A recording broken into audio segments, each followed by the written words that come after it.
శ్రీశైలం అనే పేరు ఎలా వచ్చిందో తెలుసా? పూర్వం శిలాదుడనే ఒక ఋషి ఉండేవారు. ఇతనికి పెళ్ళై చాలా కాలమైనా పిల్లలు కలగలేదు. అతను అత్యంత భక్తితో శివుడిని ఆరాధించారు. అప్పుడు శివుడు ప్రత్యక్షమై వరం కోరుకోమనగా, స్వామి నాకు 2 కుమారులను ప్రసాదించు అని కోరుకున్నారు. అప్పుడు శివుడు తదాస్తు అని వరమిచ్చారు. శివుని అనుగ్రహంతో పుట్టిన మొదటి కుమారుడికి నంది అని, రెండవ కుమారునికి పర్వతం అని నామకరణం చేశారు. నంది మరియు పర్వతులు ఇద్దరు మంచి విద్యాభ్యాసంతో పాటు సంస్కారవంతులైనారు.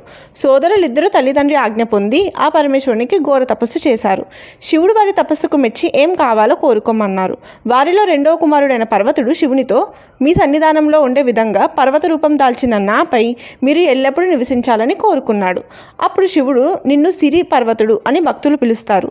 సిరి అనగా సంపద, పర్వతము అనగా శైలము. అలా సిరిశైలము అనే పేరు మీదుగా శ్రీశైలం అనే పేరు వచ్చింది. మరి మొదటి పుత్రుడైన నంది ఏం కోరుకున్నాడో తెలుసుకోవాలంటే పార్ట్ 2లో చూడండి. ఓం నమః శివాయ. ఇలాంటి మరెన్నో విషయాలు తెలుసుకోవాలంటే మన ఛానల్ని సబ్స్క్రైబ్ చేసుకోండి.